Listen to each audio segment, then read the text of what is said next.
Bir sorunla mücadele edebilmenin temel yolu o sorunu bütün hatlarıyla, bütün içeriğiyle ve çerçevesiyle tanımlamaktan geçiyor.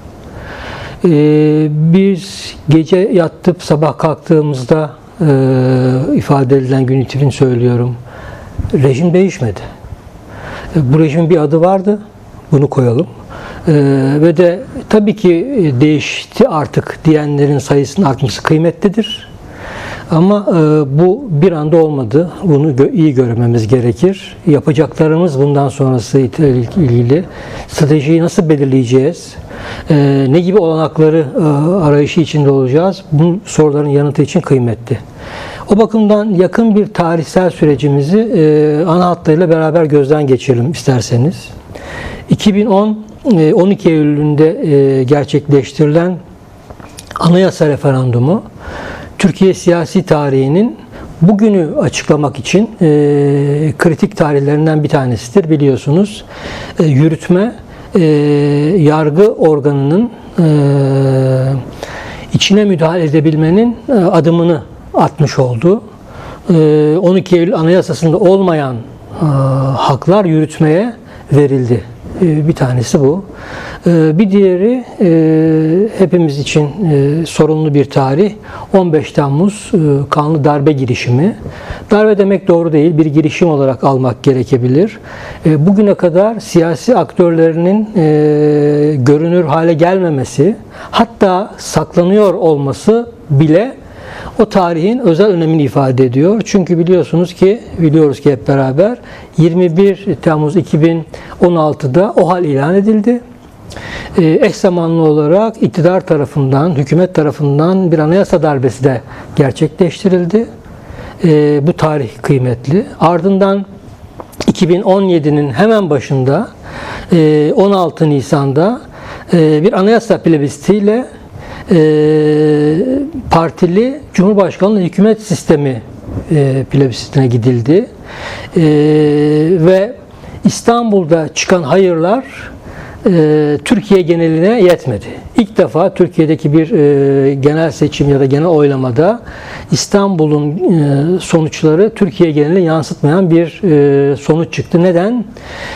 Şimdiki Butlan'la atanan genel başkan Ana Muhalefet Partisi'ne o dönem yine Ana Muhalefet Partisi Genel Başkanı ve 8 ay sonra dedi ki sandığa giren hayırlar hayır olarak çıkmadı. Peki ne oldu?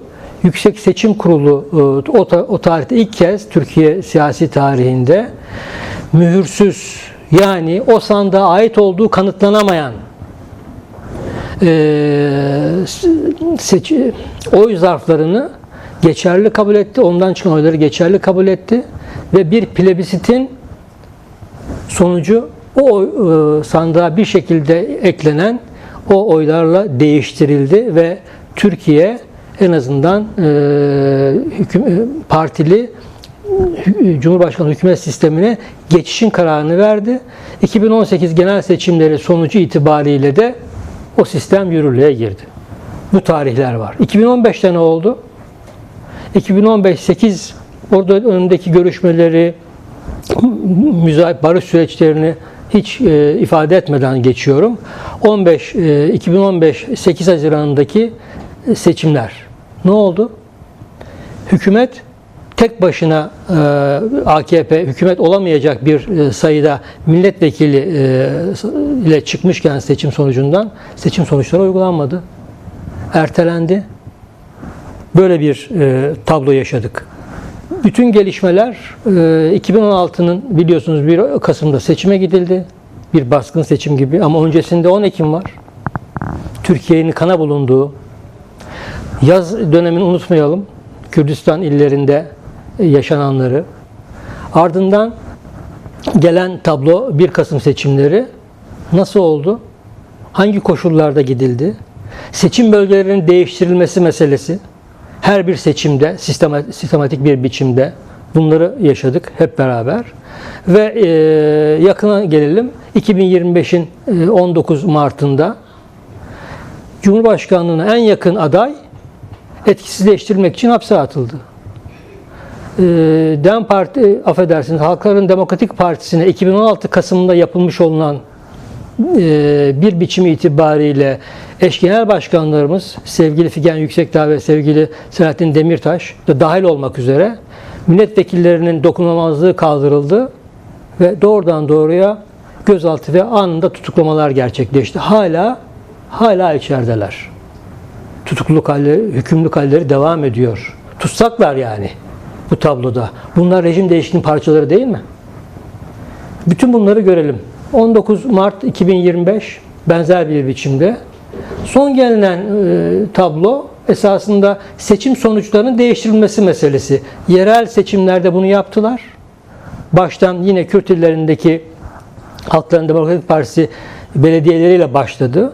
Sonra DEM Parti belediyeleri devam ediyor bu boyut. Şimdi Ana Muhalefet Partisi'ne ait belediyelerde, CHP'li belediyelerde geçen sene yaşanmıştı bir şekilde. Kayyım atamalar, görevden almalar. Yani sandıktan çıkmayan sonucu bir şekilde savcılar eliyle, ardından hakimler eliyle, mahkemeler eliyle hayata geçirme operasyonları. Şimdi ne oldu? Yüksek Seçim Kurulu 2017'de yaptığının bir benzerini, yani kendini reddetti. Kendi varlığını reddetti bir üst mahkeme olarak. Böyle bir tablo var. Ve bir yerel mahkemenin bir partinin kongresindeki seçim sonuçlarını etkileyecek kararı, bu beni ilgilendirmez, uygulanabilir, ben bununla ilgilenmiyorum deyip kendi verdiği bu seçim sonuçları geçerlidir kararını dolaylı bir biçimde yok saymış oldu. Tablo budur.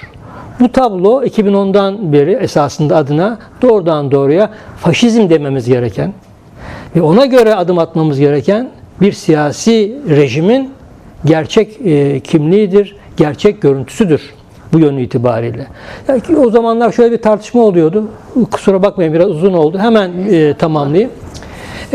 Faşizm dendiğinde maalesef karşılaştırma Mussolini'nin İtalya faşizmi, Hitler'in Almanya faşizmi ile ilgili işte şu var, bu yok, bu yok bir checklist listesine karşılaştırmak. 20. yüzyıldaki hayatın hangi alanı aynı şekilde 21. yüzyılda aktarıldı da bu karşılaştırmaları yapabiliyoruz? Sonuç itibariyle demokrasi varoluş biçimi itibariyle bütün yapılarıyla işliyor mu, işlemiyor mu? Neler bunlardan eksildi? Ne hale geldik? Bunu görmek lazım. O bakımdan ben şunu söylemek isterim. Sorunuza net bir yanıt. Türkiye'deki faşizm, dünyadaki benzer tek adam rejimlerde ifade edilenlerle de ilgili olmak üzere. Parantez içinde söyleyeyim. Hangi ülkenin Dışişleri Bakanı'nın adını biliyoruz? Kendimizinki bile 6 aydır hiç görünür değil. Sadece en tepedekiler konuşuyor. Kendi ülkeleri içinde konuşuyorlar. Dünya içinde konuşuyorlar. Diğer ülkeler içinde konuşuyorlar. Tek adam rejimleri. Bu tek adam rejimlerini faşizmin dışında neden tanımlamaya çalışıyoruz? Faşizmle ilgili tarihsel olarak dünya halklarının hafızaları dolu. Ne anlama geldiğini iyi çözümleyebilir. Dolayısıyla biz halklarımızı, toplumu, insanları böyle bir tarihsel birikimin zenginliğinden mahrum bırakmamamız gerekir. Onunla mücadele edebilmek için. Dayanışarak birlikte mücadele etmek için. Ve geldiğimiz nokta itibariyle de evet, rejim Türkiye'de 2017'de esasında değişmişti. 2018'de uygulamaya girmişti. Söylendiği, ifade edildiği gibi partili Cumhurbaşkanlığı hükümet sistemi artık son bir yıldır hiçbir alanda, ne ekonomi, ne sosyal, ne siyasal, ne inanç alanında bütün günlük yaşamımıza karıştıkları halde hiçbir rıza üretemiyorlar. Evet. Değerli Hamzoğlu, gerçekten çok kıymetli bir hatırlatma bu. Gerçekten hani bununla ilgili sık sık vurgulanan bir şey. Bu taşlar örüldü. Yani bugüne gelirken böyle bir anda gelinmedi, dediğiniz gibi hani akşam yattık sabah kalktık faşizmle yönetiliyoruz gibi bir durum olmadı. Sadece burada şöyle kısaca da şunu da özellikle altını çizerek sormak isterim. Neden peki bugün CHP'ye dönük bu kararla birlikte rejim değişikliği konusunda ikna olan insan sayısı bu kadar arttı? Herkes bunu tartıştı. Havuzun suyu tamamen boşaldı. İpuçlarını görenler o boyutuyla artık kör müsünüz arkadaşlar denebilecek hale geldi bu boyut itibariyle.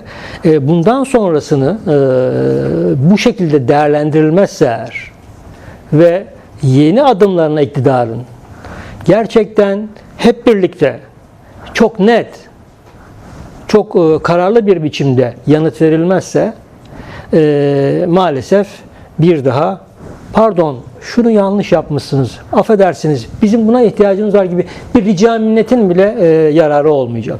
Ki siyasette böyle bir şey olmaz. Hepimizin haklarının toplumsal alan itibariyle yasal olarak, anayasal olarak belirlenmiş haklarımızı kullanamaz haldeyiz yıllardır. Anayasal hakları yıllardır kullanamayan, parlamenter sistemi tamamen yok sayılmış, yasamanın hiçbir yetkisi neredeyse kalmamış, her şeyin kararnameyle yürütüldüğü bir ülkedeyiz. Bakın bu rejimin, kararnameler rejiminin ne olduğunu geçtiğimiz hafta yaşadık. 21 Mayıs'ı yanlış anımsamıyorsam Cumhurbaşkanlığı kararnamesiyle bir üniversite kapatıldı. Evet. Öğrencileriyle, öğretim elemanları, çalışanlarıyla yok sayıldı. Neyse ki öğrenciler aileleriyle beraber direnirken diğer üniversitenin öğrencileri bu direnişe sahip çıktı. Bu plan meseleleriyle ilgili tarihsel olarak denk geldiği için de olabilir ayrı bir şekilde. Ama 4 gün geçmedi. Yine resmi gazetede, yine aynı makamdan bir kararnameyle biz hata yapmışız pardon denmedi ama karar geri alındı. Şimdi rejimin gerçekliği bu. Ama bu yeni değil. Evet. Bu yeni değil. Bunu söylemeye çalışıyorum ama umarım ve dilerim bu yaşananlara direnmesi gerekenler,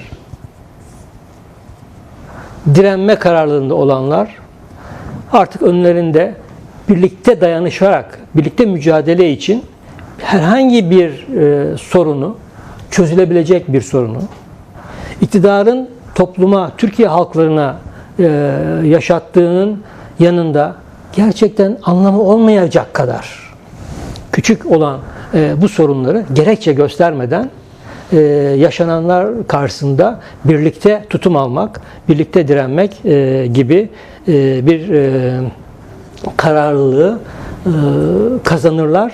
Evet. Ve bu boyutuda da moral verirler. Bakın CHP Genel Merkezi'nin, Ana Muhalefet Partisi Genel Merkezi'nin kapılarını tebligatla yapılması lazım önceden. Bir devlet memurunun gidecek, diyecek ki böyle bir tebligat var. Sizin burayı boşaltmanız lazım. Bu yapılmadı. Ne zaman yapıldı? AFAD'dan personel ve elektrikli büyük makaslarla demir kapı kesildi. Güvenlik güçleri içeriye girdi bahçeye. Sonra binaya biber gazları eşliğinde girdiler. Sonra tebligat iletildi. Bu aklı hafızaya inanılır alıyor mu? Bu normal bir mekanizma mı?